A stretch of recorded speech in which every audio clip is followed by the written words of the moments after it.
नमस्तेऽस्तु महामाये श्रीपीठे सुरपूजिते शङ्खचक्र गदाहस्ते महालक्ष्मी नमोऽस्तुते।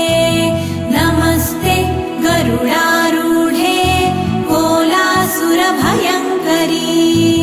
सर्वपाप हरे देवी महालक्ष्मी नमोऽस्तुते।